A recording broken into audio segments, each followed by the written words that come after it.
Howdy, everyone.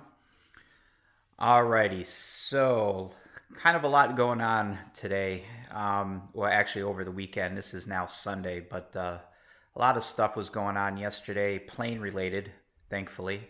Good stuff, thankfully. So I'm going to go over a little bit of what has happened and kind of where I'm going next. So, backing up a little bit, I had talked about my instrument panel, and at the time, I thought that my instrument panel was done. And what had happened is this. So last weekend, um, the panel was done. It was painted. I had all the labels on it. All I wanted to do was coat it with some clear. So, in my infinite wisdom, I decided to give this a shot last weekend when it was like 180 degrees and 200% humidity. First great idea. The second great idea was I had found a can of clear satin spray paint, and I had no idea how old that can was. So that was my second great idea. Long story short, I took the panel out, took the can out, sprayed it with the satin clear. It went on. It looked horrible when it went on, and I thought, well, it will be fine once it dries. Well, it never changed. It was absolutely horrible. I wish now I would have taken a picture of it just to show how bad it actually was. But it basically ruined everything. It just looked horrible. So I ended up stripping the panel completely clean, back down to the bare metal, and I completely started over.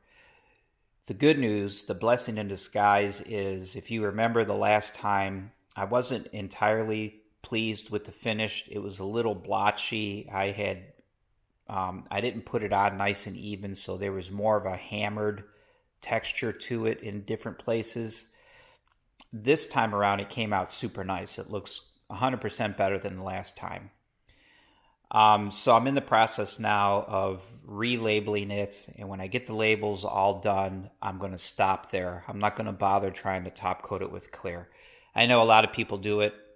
It's no big deal. All I have to do is go buy a new can of clear, pick the right kind of weather, and it probably wouldn't be an issue. However, I was very happy with the way that the labels looked even without the clear. Yes, you can tell that they're stick-on labels, but I'm okay with that. That doesn't bother me. And you actually kind of have to look at them in a certain way, in a certain light, to be able to tell. So I'm not going to bother clearing it. I'm just going to put the labels on this, and it will be done. And I think that's it for the instrument panel. The other good news is that I got my EFIS back. That's it in this white box here. That came back from GRT. Supposedly everything is fixed and operational, so I will be going back to permanently installing my avionics. So when I get this labeled, I can go ahead and put the panel in. I can populate the panel with all of its stuff and then connect everything permanently, and that will be done. But in the meantime, like everybody knows, everybody who watches my channel, I've been working on fiberglass tips. And I've moved on now to the horizontal stabilizers. So the elevators, I had done it before. Per van's instructions, they recommend you start with the elevator and the rudder. Now I'm doing the horizontal stabilizer. You can see that this one is already complete. Which is what I tend to do. If I have to do multiples of something, I'll do one off camera just as a dry run. And then when I do the other one, I'll do that on camera, and I'll talk about the things that I had learned when I had done the first one off camera. So that's exactly what I've done. This is the tip for the horizontal stabilizer. It's a very small part. And initially I'm thinking, oh, this will be cake, right? This will take maybe an hour. Well, it basically took all day yesterday. There's a lot going on here. I learned a lot doing this one. And like I said, I will come back and go step by step because I'm getting ready to do the other side now. I'll do that on camera step by step and talk about what I've learned doing it the first time.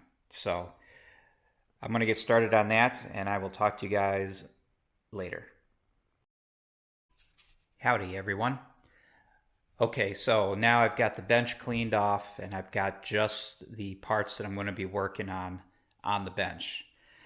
So the first thing that you need to do is mount the elevator that you're going to be working on, or I should say mount the elevator on the end of the horizontal stabilizer that you're going to be working on.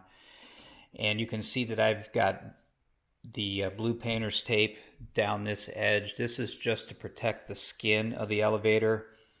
With it being counterweighted, it will tend to try to run the skin of the elevator into this edge here of the horizontal stabilizer.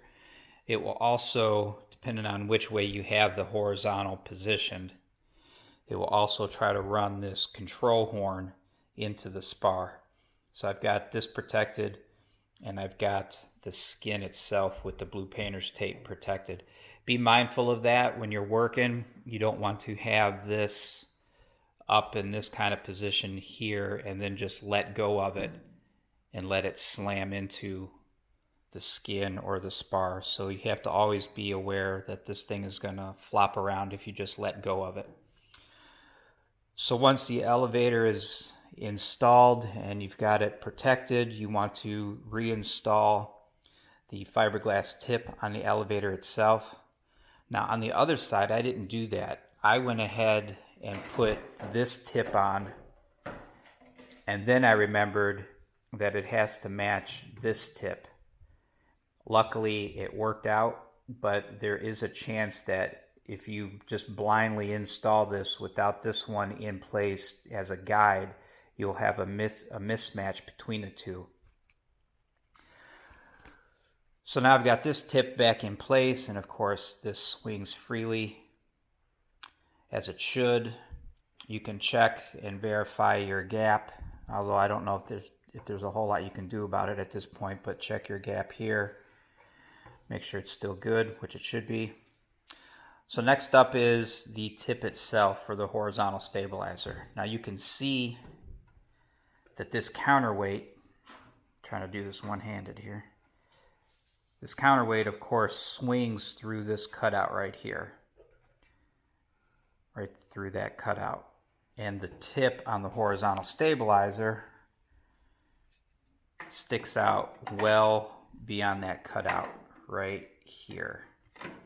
So the first thing you need to do is trim this tip in line with this cutout on this side and on this back side here. So what I do is I just position this kind of sort of where I want it, and then mark a line right off of this straight across onto the tip. That's what I had done with the first one. But what you need to keep in mind is, again, I'm trying to do this actually with an elbow. This tip, so this edge here, needs to be in line with this edge here.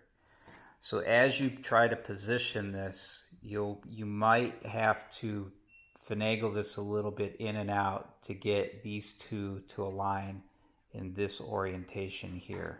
Like I said, I didn't do that on the other one, but it worked out and I just got lucky. I could have drilled these holes and drilled this tip and had this installed, and then when I installed this tip, it may not have lined up with this one.